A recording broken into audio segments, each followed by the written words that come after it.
నమస్కారం. నా పేరు వెల్లంకి శ్రీనివాసరావు. అనువంశిక ఆయుర్వేద వైద్యుడిని. ఎర్రగడ్డ మెట్రో స్టేషన్ దగ్గర క్లినిక్ రన్ చేస్తున్నాను.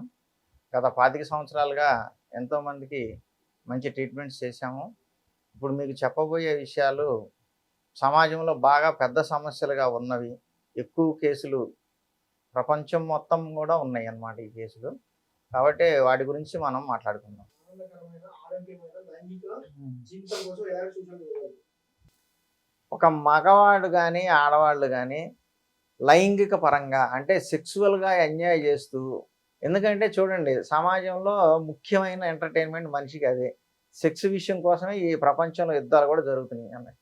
అంత పర్ఫెక్ట్గా ఉండాల్సిన ఆ సెక్స్ని పోర్న్ సైట్లు చూడటం ద్వారా, అలాగే డైట్ సరిగ్గా తీసుకోవడం వల్ల కానీ, హస్తప్రయోగాల వల్ల కానీ ఇలాంటి పనులు చేసి నిద్రపోకుండా టైంకి ఎక్సర్సైజ్ లేక, తిండి లేక మీ శరీరం పాడైపోయి శృంగారానికి కావాల్సిన సామర్థ్యం లేక, ఫీలింగ్స్ లేక మీరందరూ మందుల గురించి, లేకపోతే ఏయో చిట్కాల గురించి, ఎక్కడి నుంచి వచ్చే స్టెరాయిడ్స్ గురించి, ఆన్లైన్లో దొరికే స్టెరాయిడ్స్ గురించి ప్రయత్నాలు చేస్తున్నారు.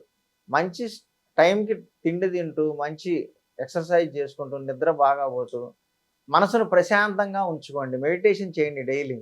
ఈవెన్ ప్రపంచ దేశాల్లో ముస్లిం కంట్రీస్ కూడా ఇవాళ మెడిటేషన్ టేకప్ చేసి యోగాన్ని ఎందుకు చేస్తున్నారంటే వాళ్ళకి ఆ హెల్త్ బెనిఫిట్స్ అర్థమైనాయి.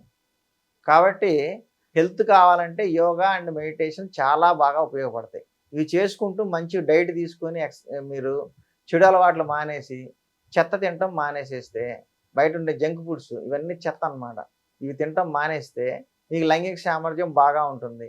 అలాగే టైం స్పెండ్ చేయండి. ఆనందంగా ఉండాలంటే ఏం చేయాలి?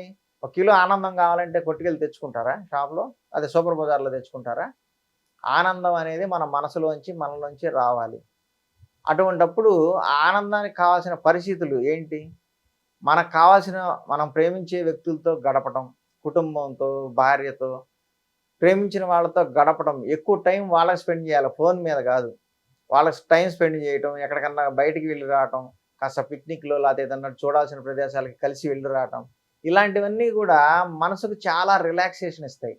ఆర్ట్ ఆఫ్ లివింగ్ పేరుతో లక్షల లక్షల ఫీజులు పోసి సెలబ్రిటీస్‌లు కూడా వెళ్ళి నేర్చుకునేది ఏందయ్యా అంటే, నీ వాళ్ళకి నువ్వు టైం కేటాయించు, నీకు నువ్వు టైం కేటాయించుకో. ఇదే నేర్చుకునేది. దానికి లక్షలు లక్షలు ఖర్చు పెట్టి, ఫీజులు కట్టి ఆర్ట్ ఆఫ్ లివింగ్‌లని అయ్యని పోతున్నారు. పెద్దవాళ్ళు చెప్పింది అయ్యేగా. పద్ధతిగా ఉండండి అబ్బాయి, అందరూ ప్రేమగా ఉండండి, కలిసిమెలిసి ఉండండి అని సోషల్‌గా చాలా ఏర్పాట్లు చేశారు పెద్దలు పూర్వకాలంలో. సోషల్‌గా మనం ఆనందంగా ఉండాలంటే ఏం చేయాలని కొన్ని పద్ధతులు ఏర్పాటు చేశారు.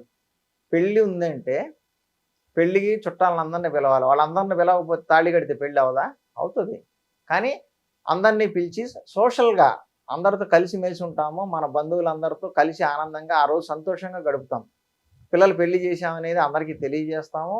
వాళ్ళందరూ కూడా సంతోషంగా వచ్చి దీవించి వెళ్తారు. అలాగే ఏదైనా ఫంక్షన్స్, మెచ్యూరిటీ ఫంక్షన్స్ అని, బర్త్‌డే పార్టీస్ అని, ఇవన్నీ ఎందుకు పెట్టారు అంటే సమాజంలో కలిసి ఉండాలి, అందరూ కలిసిమెలిసి ఉండాలి, ఎవరి పనులు వాళ్ళు చేసుకుంటా విడివిడిగా ఉండి ఒకరినొకరు పట్టించుకోకుండా బతకొద్దు. ఈ పద్ధతులు నేర్పించడం కోసం ఇలాంటి ఆచారాలు ఏర్పాటు చేశారు.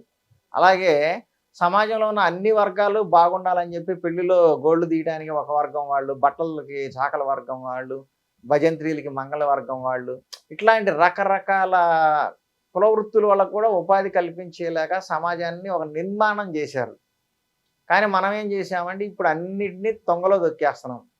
ఇవన్నీ కూడా మనం అంతటా మనం, ఒక పెళ్ళి ఉందంటే ఒక చుట్టాలందరినీ పిలుచుకొని ఇదివరకు రోజుల్లో, ఇంకా దగ్గరోళ్ళు అయితే వారం ముందే ఇంట్లో వచ్చేసి పెళ్ళికి కావాల్సిన ఏర్పాట్లు చేయటం, పసుపులు కొట్టటాలు, లేకపోతే ఇంకేమన్నా ఏర్పాట్లు, పెళ్లి కూతుర్ని చేయటాలు, పెళ్లి కొడుకుని చేయటాలు, ఇలాంటి ఏర్పాట్లన్నీ అవన్నీ చేయకుండా తాళి కట్టుకుంటే పెళ్ళి కదా.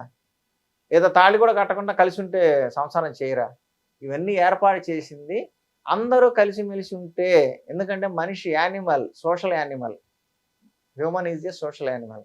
మనిషి సంఘజీవి కాబట్టి ఒకళ్ళకొకళ్ళు తోడుగా సాయం చేసుకుంటా, సరదాగా తిరుగుతా. మేము చిన్నప్పుడు కూడా మేము అలానే ఉండేవాళ్ళం.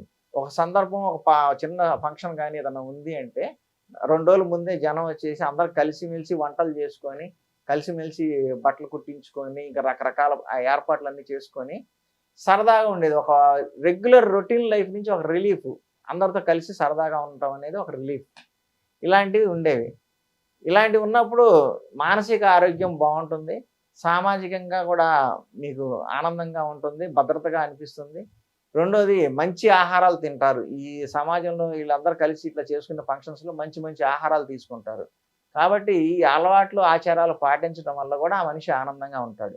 ఆనందంగా ఉన్నప్పుడు శరీరము, మనసు కోలుకున్నప్పుడు శృంగార సామర్థ్యం కూడా ఆటోమేటిక్‌గా దానంతట అదే పెరుగుతుంది. కాబట్టి ఇలాంటి లైఫ్‌ని పోగొట్టుకొని మళ్ళీ సినిమాల్లో చూపించినప్పుడు ఆనందపడతాం. లేదంటే ఫలానా కోట్లు, ఆ కోట్లు ఉన్నవాళ్ళు మెహందీ, ఇంకా రకరకాల మ్యూజిక్ ప్రోగ్రామ్స్ ఏయో ఉంటాయి కదా! సంగీతులు ఇట్లాంటియన్నీ పెట్టుకొని చేసుకుంటున్నారు. అదే పాతకాలంలో చేసిన పద్ధతుల్ని ఇప్పుడు మోడర్నైజ్ చేసి ఈ విధంగా చేసుకుంటున్నారు. అందరికీ అన్ని కోట్లు పెట్టి అంత చేసుకోవాల్సిన అవసరం లేదు. మీకు నచ్చిన మీతో మంచిగా ఉండే బంధువుల్ని, స్నేహితుల్ని పిలుచుకొని మీ ఇంట్లో శుభకార్యాలు చేసుకోండి. చెడుగా ఏదన్నా జరిగినప్పుడు కూడా వాళ్ళే అండగా ఉంటారు మీకు.